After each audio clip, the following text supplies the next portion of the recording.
I'm Dr. Boyce Watkins from Financial Juneteenth and the Black Wealth Boot Camp. And I wanted to talk for a second about a story that I saw today about a pastor. I believe he's in Buffalo, New York, by the name of Darius Pridgen or Pridgen. He's the head pastor of a church. In the article that I'm reading here, they don't mention the name of the church, but it's on Financial Juneteenth. And Andre Hatchett wrote the article. I have to ask him what the name of the church is, but oh, sorry, it's the True Bethel Baptist Church in Buffalo, New York. So he actually put it at the top of the article. So that was the first thing he did. So I missed it.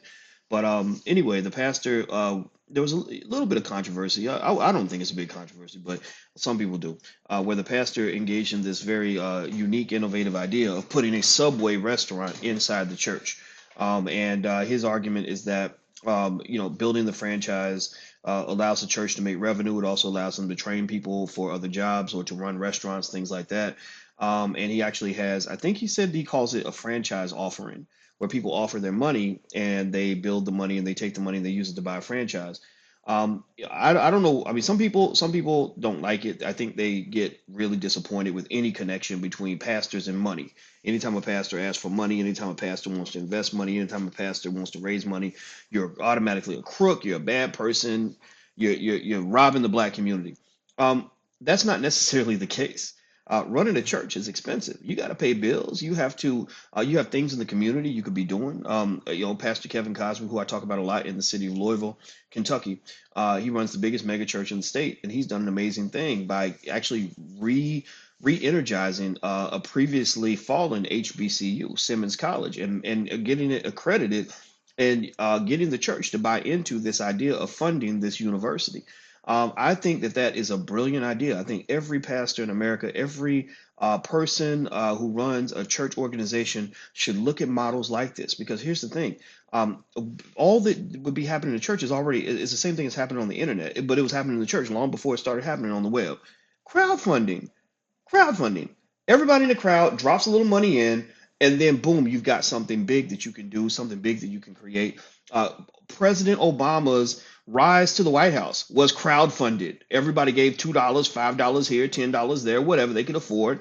And suddenly this man had almost $1 billion, or actually, I think he had more than $1 billion to take the White House. So that crowdfunding approach to everything can be applied in every church across America because churches are among the most important institutions in the entire black community. Those are the few places where large numbers of black people congregate and large numbers of black people are committed to making a consistent economic investment.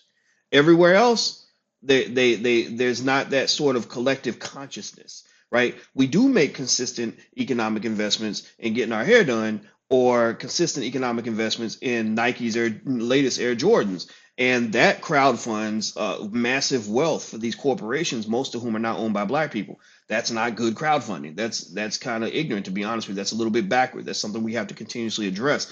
But in the church, that's one of the few places where you have consistent crowdfunding that leads to institution development that is right here in the black community. We need to look at the model of the church and support that model when it's applied ethically. Now, when you got pastors out here, touching little boys or stealing the money or or driving Bentleys and flying private jets while most of the congregation's in poverty, I can't sign off on that most of the time.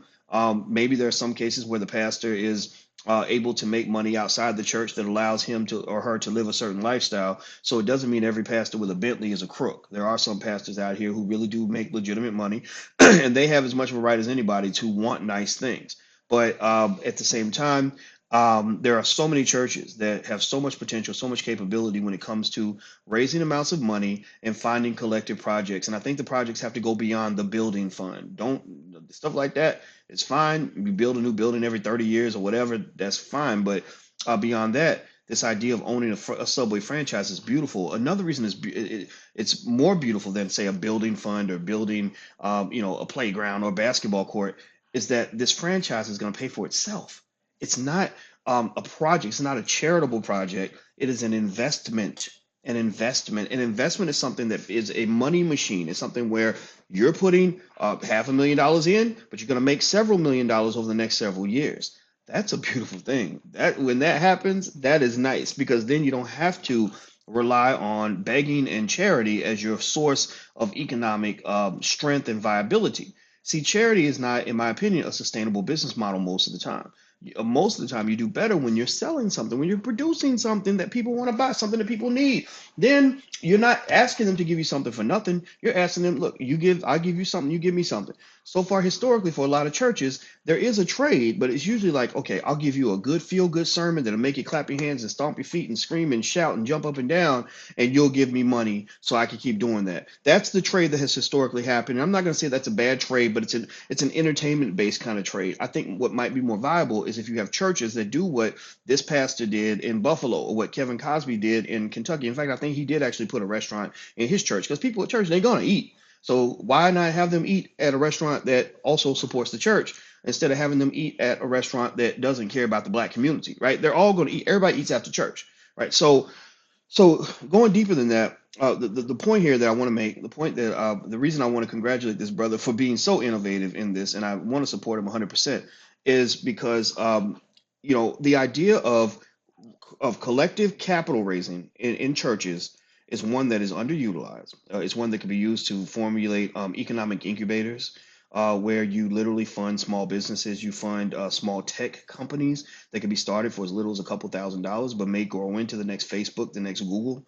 You've got kids in your churches that are tech geniuses that will never get money from these white boys. So the church might be the place that can fund that. In fact, I'd love to work with a lot of churches to help them to do this, because I'm just sitting here looking at this thing and, oh my gosh, the potential is massive. The second level of that, though, is when you're crowdfunding and raising the capital, what are you putting the capital into? Well, in this case, they're putting it into things that are generating money back. So it's like raising a child. There's a difference between raising a baby who keeps taking your money until he's old versus a baby that you spend money on, that you raise, who makes more money than you eventually and comes back and takes care of you. You see, those are two different types of animals, or two different types of situations that you're looking at here. So when you're thinking about where you put your money, it's okay to put your money in places that are going to give you your money back, as long as the business model is one that is ethical. That's it. So do we want a church investing in liquor stores and strip clubs? No, we don't. But you know what? A church building a Subway inside the building, that is genius. Only thing they need now is a nice family restaurant, a nice sit down place, so people can go sit down in their little church outfits with their church hats and everything, and have Sunday dinner afterward. You do that, you can make money, and you don't even have to really ask your congregation to support you entirely anymore. The offering will be extra, and the business will sustain and maintain your institution. That is beautiful. Mwah, I love it. All right. Well, I'm Dr. Boyce Watkins from the Black Wealth Bootcamp. We are taking a new semester of students on September 5th, very, very soon. It may be after September 5th by the time you see this video, but we're running this like a first class business school kind of operation. It's online. You're learning directly from me. I'm teaching you the basics of business, finance, raising money, everything, and it is so off the chain. The reviews from the students are excellent. I encourage you to check it out. Go to theblackwellthbootcamp.com. That's theblackwellthbootcamp.com. It's not free, but it doesn't cost much more than a pair of Air Jordans. But unlike the Air Jordans, this information will last you for the rest of your life. So go check it out. That's all I want to say. Take care. God bless. Have a good day. I'm gone. Peace.